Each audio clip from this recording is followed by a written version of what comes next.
네, 지금부터는 투자해놓은 시간으로 이어가 보겠습니다. 엇갈리는 양대 지수 안에서 지금 코스닥 지수가 상승폭을 더 키워나가면서 3% 훌쩍 넘어서면서 910선에서 움직이고 있습니다.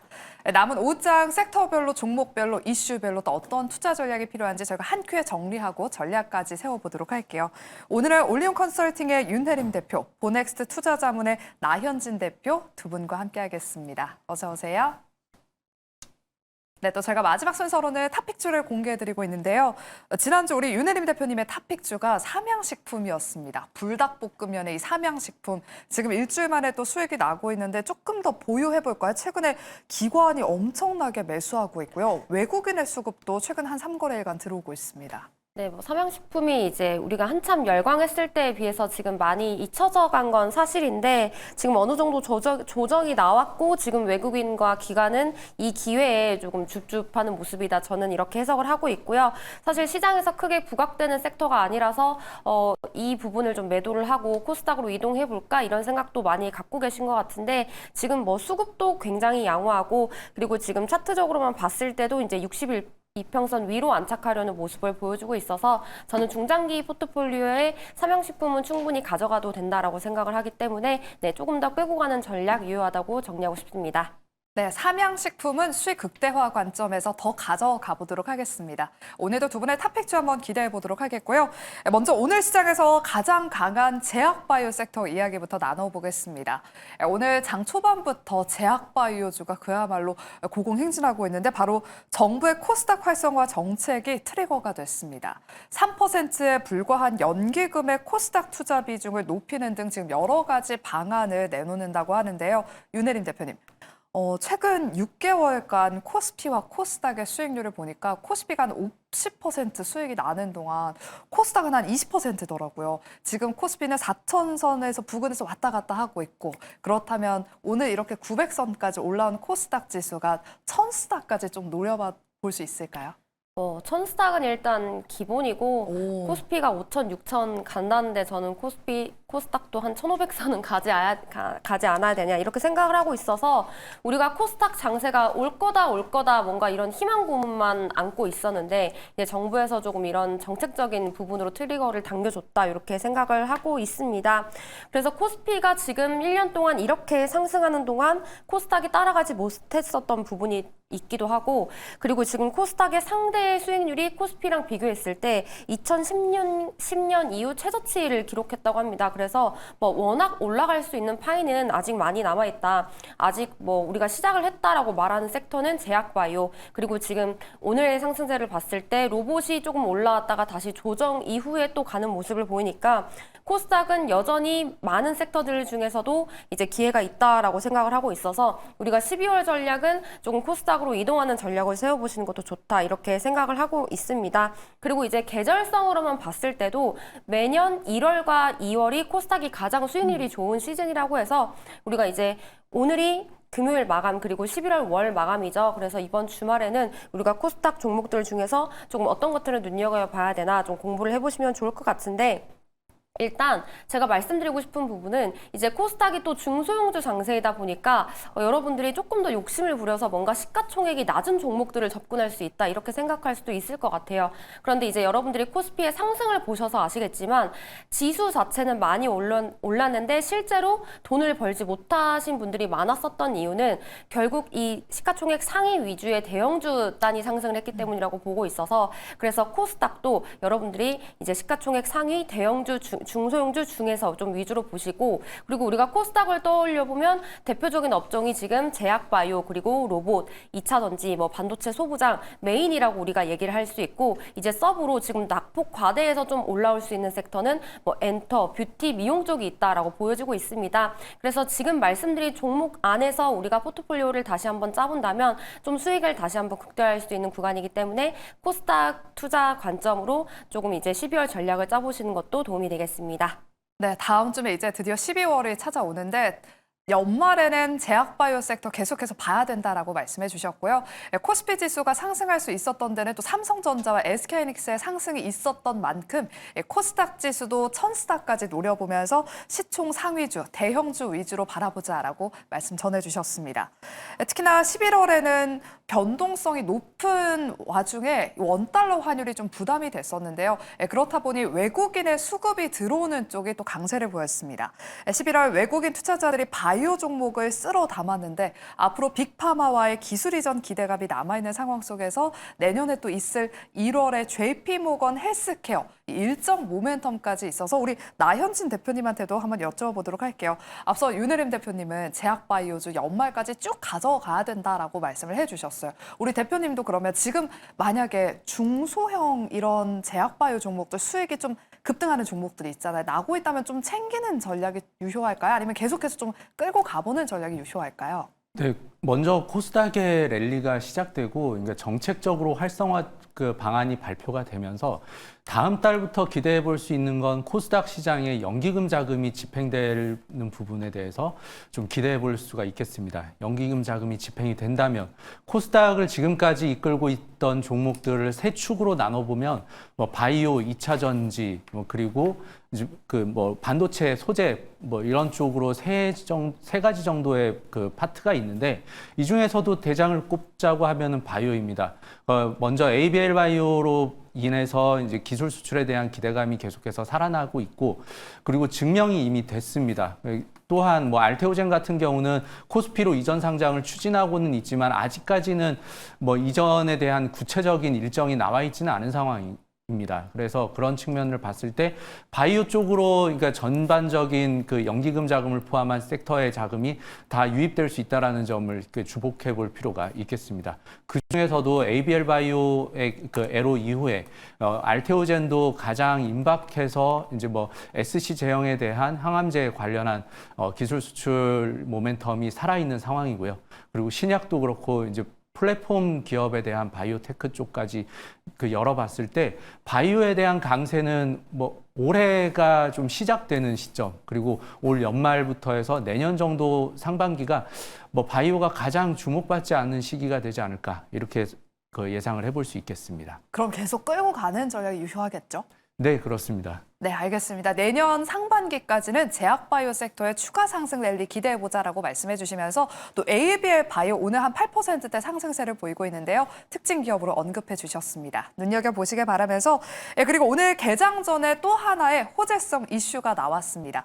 비만 치료제 오늘 오전부터 계속해서 일라이릴리의 40자로 생산 거점을 우리 한국으로 점 찍었다라는 소식이 들려오면서 오늘 펩트론이 또 두 자릿수대 급등세를 이어가고 있습니다. 완제품을 이 펩트론이 생산할 가능성이 크다라는 기사가 나오면서 시장에서 크게 주목받고 있는데요. 윤혜림 대표님, 펩트론이 일단 대장주로 지금 움직이는 것 같고 그렇다면 또 다른 직접적인 수혜를 받을 수 있는 기업이 있을지 아니면 그냥 펩트론에 좀 집중하는 게 좋을까요? 펩트론도 사실 최근에 조정이 나왔을 때 샀었어야 되죠. 오늘 또 슈팅이 나와서 상대적으로 인벤티지랩, D&D 파마텍 조정 이후에 아직 펩트론 같은 슈팅이 안 나왔기 때문에 지금 제약바이오 모멘텀, 비만 당뇨 모멘텀 여전히 살아있고 그리고 이렇게 이제 코스닥 종목 위주의 장세가 이어진다면 충분히 방금 말씀드린 기업들도 다시 한번 좀 슈팅이 나올 수 있다 이렇게 정리를 하고 싶고 우리가 조금 중장기로 안정적으로 가져갈 종목을 얘기해보자라고 하면은 당연히 저는 한미약품이 이제 중장기 수혜를 볼 거다라고 예상을 하고 있습니다. 그래서 사실 이제 이 비만 당뇨 쪽이 우리가 중장기 구조적 수혜를 기대할 수 있기 때문에 이 수혜적인 정말 측면으로 본다면 한미약품으로 생각을 하고 있고요. 지금 한미약품도 지금 최근의 흐름을 보시면 이제 50만 원을 앞두고 좀 저항을 찍고 다시 조정을 보이는 모습을 이어지고 있는데 만약에 코스닥 장세가 계속 이어진다면 앞서 말씀드린 기업이 조금 더 빨리 갈 수도 있겠지만 우리가 중장기로 조금 안정적인 대형주 위주로 제약바이오를 끌고 가겠다. 내가 비만 당뇨를 조금 오랫동안 끌고 가고 싶다라고 하시는 분들은 한미약품을 보시는 것을 추천드립니다. 네, 내년 하반기 전후로 한미약품의 첫 국산 비만 치료제, 그 에페글레나타이드가 국내 출시를 예고하고 있습니다. 중장기적인 관점에서는 비만 치료제 기업으로 한미약품 눈여겨보시기 바랍니다. 그리고 오늘 이런 제약바이오 섹터의 훈풍이 지금 의료 AI주까지 확산이 되고 있습니다. 뷰노가 오늘 흑자 전환 소식에 또 여전히 높은 상승세를 보이고 있는데요. 나현진 대표님, 그 뒤를 따라서 루닛, 로킷 헬스케어 같은 의료 AI주들이 최근에 또 시장에서 주목받고 있습니다. 아직까지는 좀 기대감만 있는 쪽인데 그래도 달리는 말에 좀 순환매 관점에서 올라타 볼까요? 아직까지는 뷰노 같은 의료 AI 쪽 분야는 이제 뭐 기대감이 계속해서 반영만 되고 있는 수준입니다. 실질적으로 매출로 직결될 수 있는 그 AI 쪽 그리고 바이오테크 쪽에서 종목을 찾아보시는 것이 더 좋을 것으로 보이고, 아무래도 이제 의료 AI 쪽보다는 그 오늘 좀 강세를 보이고 있는 의료와 이제 로봇이 결합된 뭐 고형 큐렉소처럼 의료용 수술 로봇 쪽 파트가 그 이제 현재 뷰노를 포함한 의료 AI 분야보다도 좀 더 각광받을 것으로 그 기대가 됩니다. 이제 아무래도 의료 AI의 가장 큰 뭐 약점이라고 하면 신규 상장주 위주로 또 그 편성이 돼 있었기 때문에 뭐 그 보호 예수 기간이 끝났다고 해도 이제 아직까지의 이제 매물 부담이 남아 있는 상황이고, 그 오랫동안 저평가돼 있던 그러니까 오랫동안 가격이 하락돼 있던 상황에서 그걸 벗어날 수 있는 강한 상승 모멘텀이 아직까지는 부족하다. 그리고 실적으로도 이어지는 측면에서는 뭐 흑자 전환을 했다고는 하지만 그 기업 가치 평가에 비해서 너무 고평가되고 있는 측면에서 봤을 때 의료 AI 쪽보다 다른 쪽에 더 관심을 두는 것이 유리할 것으로 보입니다. 네, 의료 AI는 아직까지는 기대감만으로 오르고 있다라고 말씀해 주시면서 차라리 의료 로봇이 좀 더 나을 것 같다라고 코멘트 덧붙여 주셨습니다. 다음은 저희가 로봇 이야기를 해주셔서 로봇 이야기로 넘어가 보도록 할게요. 보스턴 다이내믹스가 현대차 미국 공장의 휴머노이드 로봇 아틀라스를 투입해 운영하고 있는 것으로 알려지면서 오늘 로봇주들도 강한 시세를 내고 있습니다. 스마트 팩토리 관련 종목뿐만 아니라 현대 오토에버도 오늘 좋은 흐름을 보여주고 있는데요. 나현진 대표님, 현대차 그룹이 지금 로봇 분야에 엄청나게 지금 투자를 하고 있습니다. 의미 있는 성과를 보여줄 수 있을지 앞으로의 전망 어떻게 보실까요? 네, 현대차 그룹에서 보유하고 있는 자회사 이제 보스턴 다이나믹스 같은 경우에 이제 로봇을 생산하면서 이제 공장에도 직접 투입을 하는 그 레퍼런스를 갖추고 있습니다.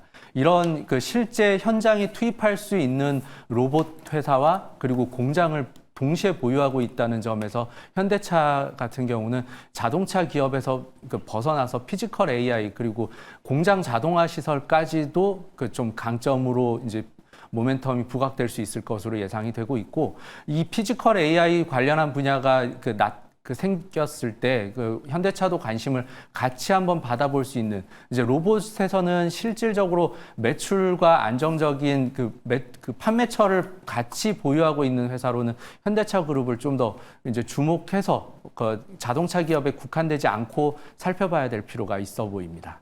네, 이제 현대차 그룹에 대한 이야기 나눠봤고요. 다음으로는 또 로봇주 안에서 오늘 가장 강한 시세를 내고 있는 또 SPG 이야기도 나눠보겠습니다.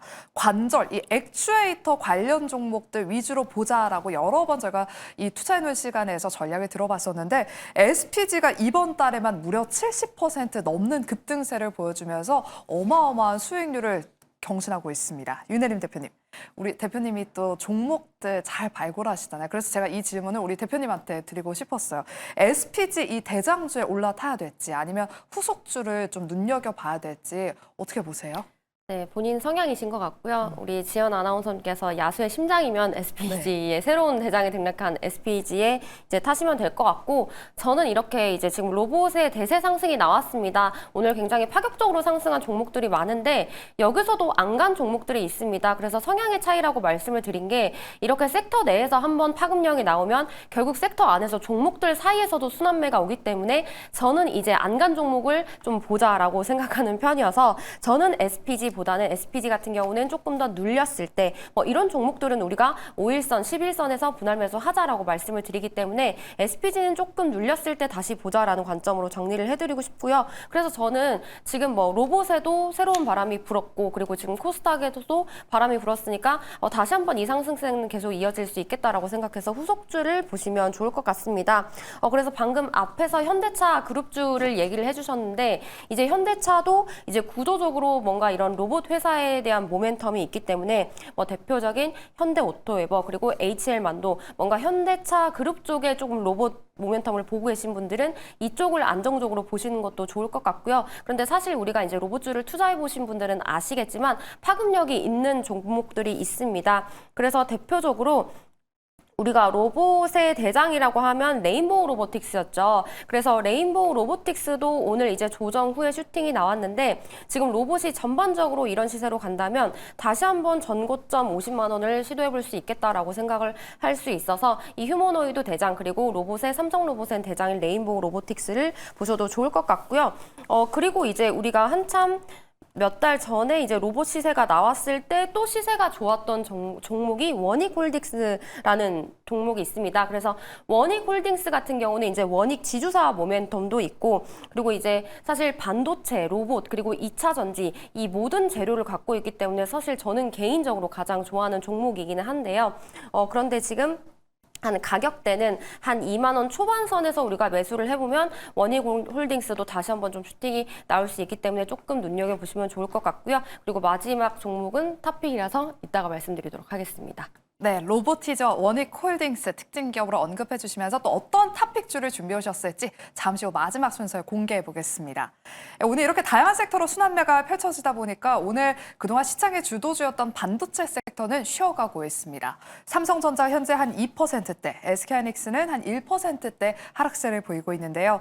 나연진 대표님. AI 열풍에 메모리 반도체 수요가 끊이질 않으면서 메모리 칩 대란이 올 것이란 우려가 있습니다. 여전히 AI 산업의 폭발적인 수요 덕에 메모리 칩 시장의 활황은 이어질 것 같은데 그렇다면 이렇게 좀 조용할 때 반도체 오늘 담는 전략 좀 유효하다고 보실까요? 네, 안정적으로 시장을 이끌어갈 수 있는 섹터로 보자면 바이오하고 반도체 두 파트로 나눠볼 수 있겠습니다. 그중에서도 바이오가 갈 때는 반도체가 살짝 쉬는 측면을 보이고 있는데 반도체 같은 경우는 이제 현재 D램, 그러니까 HBM이 각광을 받으면서 SK 하이닉스가 많이 올라왔던 부분이 있습니다. 그런데 그렇게 HBM의 그 이제 생산 수요가 집중이 되면서 오히려 D램 생산 캐퍼가 조금 더 줄어들고 있다는 점, 이 점이 이제 좀 D램 가격을 상승시키는 요인으로 작용을 하고 있습니다. 현재 그 시장에서는 64GB 이제 D램 같은 경우가 100만 원을 넘어갔다는 얘기도 나오고 있습니다. 그만큼 그 수요가 폭발적으로 계속해서 증가를 하지만 이제 공급을 맞춰줄 수 있는 삼성전자, 하이닉스, 마이크론 정도에서 그 수요를 충족을 시키지 못하는 측면이 있다 보니까 이 그 쇼티지가 난 부분은 내년까지도 계속해서 이어질 것으로 보고 있습니다. 당장은 연말을 맞이해서 그러니까 그동안 반도체가 그 올 하반기를 끌어왔기 때문에 좀 쉬어가는 타임이 됐다고 하면 여기서부터는 다시 한번 그 반도체 관련해서 뭐 소재 부품 그 관련해서 장비 쪽으로도 관심을 가져볼 필요가 있겠습니다. 뭐 그동안 강세를 보였던 뭐 기판 쪽에서 이수페타시스나 심텍도 그렇고 뭐 장비 업체 중에 HPSP나 뭐 한비 반도체 그리고 소켓 ISC까지 삼성전자나 하이닉스뿐만 아니라 그 외에 반도체 소부장 관련한 종목들도 전부 다 그 현재 ISC 정도를 빼놓고는 계속해서 쉬어가는 모습을 보이고 있어서 오히려 지금 그 반도체를 내년까지 본다고 하시면 현재 시점에서는 그 12월부터는 모아가시는 전략이 유효할 것으로 보입니다. 네, 제약바이오와 마찬가지로 반도체는 지금 든든한 섹터다라고 긍정적인 코멘트 주셨습니다. 다음으로는 2차 전지주 이야기 한번 나눠보겠습니다. 이번 달 말부터 지금 조정을 마쳤던 2차 전지 관련 종목들이 상승 랠리를 이어가고 있습니다. 오늘도 ESS 종목들 그중에서도 한중 NCS가 높은 상승률을 보여주고 있는데요. 윤혜림 대표님. 엠캠도 오늘 급등세를 보이더라고요. 연말에 이 2차 전지에도 코스닥 지수 한 축을 담당하잖아요. 그럼 2차 전지주도 추가 상승 랠리 기대해봐도 될지 전략 세워주실게요. 네, 뭐 2차 전지도 연말뿐만 아니라 만약에 연말에 못 갔다 하면 내년 언젠가는 갈 섹터다라고 생각을 하고 있어서 제가 항상 방송에서 반도체 전력 ETF로 담으세요라는 얘기를 조정에 담으세요라는 얘기를 많이 했었는데 2차 전지도 그냥 마음 편하게 저는 ETF로 좀 담으시면 좋겠다 이렇게 정리를 해드리고 싶고요. 방금 앵커님께서 한중 NCS를 얘기를 해주셨는데 이제 오늘 보니까 유안타 증권에서 이제 커버하는 리포트가 나왔더라고요. 그래서 국내 유일의 순행식 시스템 전문 기업이자 이제 글로벌에서 대량 양산 가능한 드문 업체이다라고 하면서 목표 주가를 한 6만 3천 원 정도로 잡은 리포트를 봤습니다. 그래서 결국 이 2차 전지도 뭐 실적적인 부분 이런 것들을 해결해야 될 게 있기는 하지만 올해 올려준 모멘텀이 이 AI발 ESS 모멘텀이기 때문에 이렇게 조금 강력한 모멘텀이 있는 개별 종목을 보시거나 아니면 대형주 단으로 구성되어 있는 ETF를 포트폴리오에 편입을 해보시는 게 좋을 것 같고요. 그리고 이제 ESS 모멘텀이 가미된 가장 대표적인 기업은 삼성 SDI이기 때문에 뭐 삼성 SDI 예전에도 물려 계신 분들이 많을 것 같아서 뭐 사실 저는 조정이 아직 안 끝났다고 봅니다. 그래서 SDI 같은 경우는 뭐 30만 원 이하에서 추가 매수 혹은 신규 매수로 접근을 하셔서 본인 성향에 맞게 2차 전지도 포트폴리오에 편입을 하시는 게 어떨까 싶습니다. 네, 삼성 SDI 2차 전지 내에서 특징주로 언급해 주셨습니다. 그럼 마지막으로 오늘 일부 엔터주와 뷰티 관련 종목들이 강하게 반등하고 있어서 이야기 나눠보겠습니다. 디어율은 현재 6% 넘게 상승하고 있고요. 클래시스가 오늘 한 10% 넘는 급등세를 여전히 유지하고 있습니다. 지금 뷰티 관련 종목들은 미국의 그 SLS 틱톡을 중심으로 K-뷰티 제품들이 매출이 전년 동기 대비했을 때 30% 넘게 증가했다라는 그런 분석이 나왔고요. 또 엔터주에 대해서는 증권가에서 당황스러울 정도로 저평가된 구간이다라는 그런 평가를 내놨습니다. 나윤진 대표님, 엔터와 뷰티도 코스닥 활성화 정책에 수혜를 입을 수 있을지 아니면 단기적인 반등에 그칠지 의견이 어떠실까요? 물론 전반적인 수혜는 얻을 수 있을 것으로 보이지만 엔터와 뷰티 쪽에서 가장 대장이라고 하고 있는 뭐 하이브나 APR 같은 경우를 살펴봤을 때 하이브 같은 경우는 아직까지 추세가 살아있다라고 보기는 좀 어렵습니다. 그나마 APR 정도가 살아있는 추세에서 무너지지만 않고 있는 정도인 상황인데 현재 상반기부터 해서 상당히 많이 올라왔던 부분도 있고 한한령 해제에 대한 기대감 때문에도 한 번 또 올라왔어서 이 부분에 대해서는 앞으로 지켜봤을 때는 이제 대장주가 다시 한번 올라서야 나머지 종목들도 따라갈 수 있다 이렇게 살펴볼 수 있겠습니다. 그래서 하이브와 이제 APR의 움직임에 주목해 보면서 나머지 종목들의 움직임도 찾아보시는 것이 좋을 것으로 보입니다. 네, 그럼 이제 마지막 순서로 두 분의 탑픽주 공개해 보겠습니다. 먼저 오늘 윤혜림 대표님의 탑픽 어떤 로봇주예요? 네, 로보티즈 가져왔습니다. 오늘 한 12%, 13% 정도 올라서 너무 많이 오른 거 아니야 라고 생각하실 수 있지만 지금 최고가가 30만 원 부근인 29만 4,500원이었었기 때문에 다시 한번 시도해 볼 수 있다라고 생각을 하고 있고요. 뭐 AI 휴머노이드 그리고 물류 제조 자동화 로봇이기 때문에 로봇주가 부각될 때 당연히 부각될 수 있는 1, 2등주에 속한다라고 생각을 하고 있습니다. 그래서 목표 주가는 27만 원, 손절가는 18만 원 제시해 드리겠습니다. 네, 로봇 안의 대장주 로보티즈를 오늘의 탑픽주로 소개해 주셨습니다. 이어서 나현진 대표님의 오늘 탑픽주도 바로 공개해 볼게요. 네, 오늘 탑픽주로 말씀드릴 종목은 코스닥이 상승 기대를 갖고 있다. 그리고 코스닥이 12월에 가장 강하게 나올 것으로 보고 있다면 그 중에서 코스닥의 대장주라고 하면 현재 알테오젠을 꼽을 수 있겠습니다. 알테오젠으로 그 시장의 수급이 모두 다 쏠릴 수 있다는 점에 이제 주목해 볼 필요가 있고 뭐 키트루다 SC를 포함해서 그 이후에 이제 기술 수출에 대한 기대감까지도 받고 있는 상황이어서 알테오젠이 현재 시점에서는 가장 마음 편하게 매수할 수 있는 종목이다 말씀을 드립니다. 매수가는 한 54만 원 이하로 이제 잡으시면 좋으실 것으로 보입니다. 목표가 60만 원 그리고 손절가 50만 원 제시해 드립니다. 네, 코스닥 시장의 시총 1위 기업이죠. 알테오젠을 오늘 탑픽주로 소개해 주셨습니다. 이렇게 저희가 준비한 순서는 여기까지입니다. 저희는 다음 주 월요일 12월에 첫 거래일에 다시 찾아오도록 할게요. 오늘도 함께해 주신 여러분 고맙습니다.